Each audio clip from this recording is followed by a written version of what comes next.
Halo guys, perkenalkan nama saya Nabila Sari, NPM 18510220 dari Universitas Internasional Batam.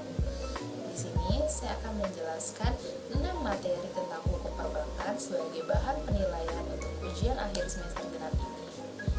Nah, di dalam poin 1 saya akan menjelaskan tentang pengertian perbankan. Yang kedua, saya akan menjelaskan tentang dasar hukum perbankan.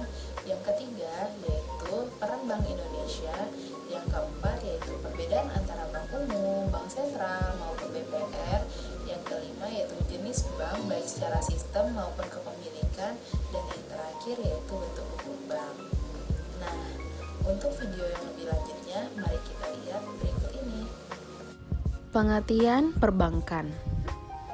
Di dalam Undang-Undang Nomor 7 Tahun 1992 tentang perbankan sebagaimana telah diubah dengan Undang-Undang Nomor 10 Tahun 1998, bank disebutkan sebagai badan usaha yang menghimpun dana dari masyarakat dalam bentuk simpanan dan menyalurkan kepada masyarakat dalam bentuk kredit atau bentuk-bentuk lainnya dalam rangka meningkatkan taraf hidup masyarakat.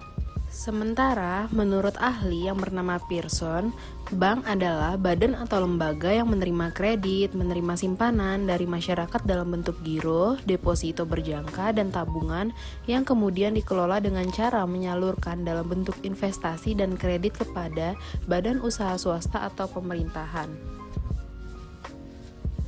Dasar hukum perbankan. Sebagaimana yang dimaksud dengan Undang-Undang Nomor 7 Tahun 1992 tentang perbankan, dasar hukum perbankan yaitu yang pertama, ketentuan permodalan minimum bagi pendirian bank baru dinaikkan menjadi minimal 3 triliun. Yang kedua, penegasan kemandirian Bank Indonesia dalam pembinaan dan pengawasan perbankan dengan mengalihkan kewenangan seluruh perizinan di bidang perbankan dari yang semula berada pada Menteri Keuangan kepada Bank Indonesia. Yang ketiga, pemerintah menjamin atas semua simpanan masyarakat kepada perbankan. Untuk keperluan tersebut akan dibentuk lembaga penjamin simpanan. Yang keempat, perubahan cakupan rahasia bank dengan tujuan meningkatkan transparansi dan pengawasan perbankan tanpa mengurangi hak-hak kerahasiaan dari nasabah penyimpan. Yang kelima, penyesuaian ketentuan pendirian dan kepemilikan bank sebagai upaya untuk mendukung penguatan permodalan perbankan nasional serta meniadakan pengertian bank campuran sehingga menghapus diskriminasi pengaturan antara bank campuran dengan bank umum nasional.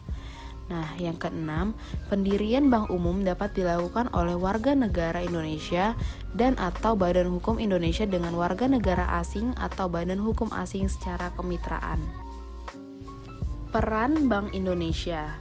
Peran Bank Indonesia yaitu untuk mencapai dan memelihara kestabilan nilai rupiah sebagai tujuan Bank Indonesia perlu ditopang dengan 3 pilar utama, yaitu yang pertama, kebijakan moneter dengan prinsip kehati-hatian, yang kedua, sistem pembayaran yang cepat dan tepat, yang ketiga, sistem perbankan dan keuangan yang sehat.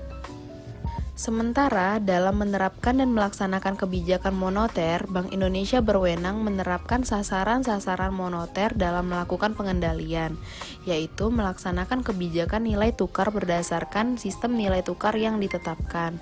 Yang kedua, mengelola cadangan devisa untuk memenuhi kewajiban luar negeri.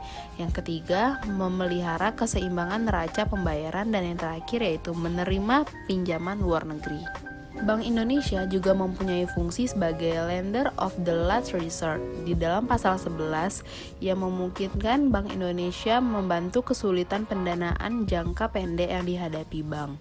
Untuk mencapai tujuan Bank Indonesia didukung oleh 3 bidang utama tugas Bank Indonesia, yaitu yang pertama, menetapkan dan melaksanakan kebijakan moneter, yang kedua, mengatur dan menjaga kelancaran sistem pembayaran, yang ketiga, mengatur dan mengawasi bank. Perbedaan bank sentral, bank umum, dan bank perkreditan rakyat. Yang pertama yaitu bank sentral adalah suatu institusi yang bertanggung jawab untuk menjaga stabilitas harga atau nilai suatu mata uang yang berlaku di negara tersebut.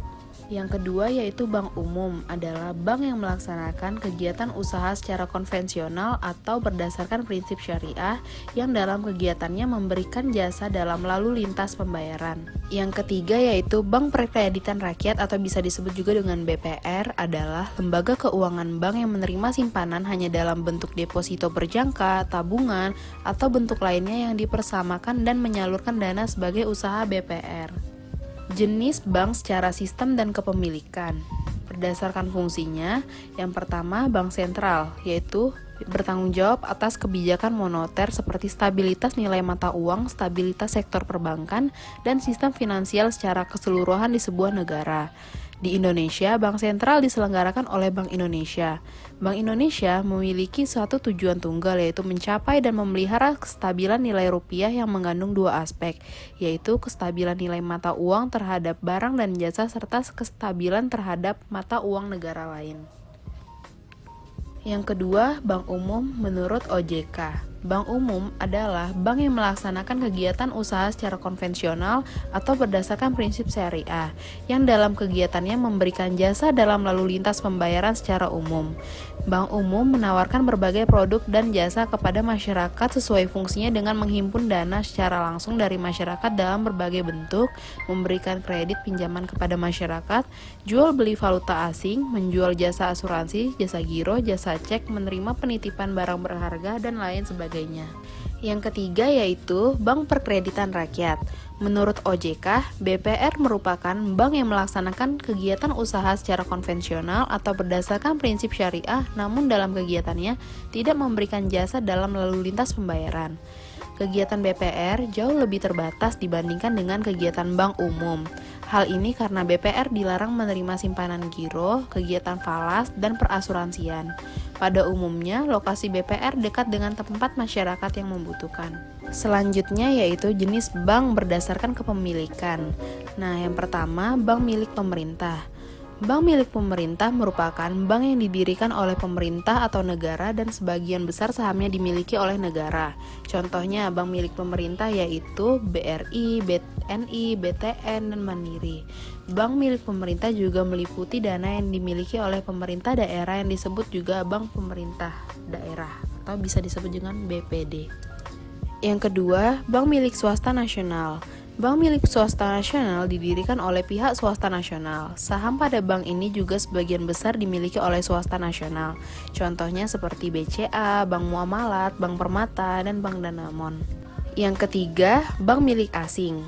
Bank milik asing merupakan bank yang dimiliki oleh pihak asing dari luar negeri yang membuka cabang di suatu negara lainnya. Bank ini dapat berupa bank milik swasta asing atau pemerintahan asing yang kepemilikannya dimiliki pihak luar negeri. Contohnya seperti Citibank, HSBC, Bank of America. Yang keempat, bank milik koperasi. Bank milik koperasi merupakan bank yang kepemilikan saham dan pendiriannya dimiliki oleh perusahaan yang berbadan hukum koperasi. Contohnya, Bank Umum Koperasi Indonesia. Yang kelima, bank milik campuran. Bank milik campuran merupakan bank yang kepemilikan sahamnya bercampur antara pihak asing dan pihak swasta nasional. Namun, kepemilikan saham tersebut didominasi oleh warga negara tempat bank tersebut didirikan. Contohnya, bank yang ada di Indonesia adalah Rabobank Internasional Indonesia, Bank DBS Indonesia, Bank Kapital Indonesia, Bank Mizuho Indonesia. Bentuk hukum bank. Menurut Undang-Undang Nomor 10 Tahun 1998 tentang perbankan meliputi: pertama, perseroan terbatas. Dijelaskan dalam Undang-Undang Nomor 1 Tahun 1995 tentang perseroan terbatas. Yang kedua, koperasi atau Undang-Undang Nomor 25 Tahun 1992 tentang perkoperasian. Yang ketiga, perusahaan daerah. Dijelaskan dalam Undang-Undang Nomor 5 Tahun 1962 tentang perusahaan daerah.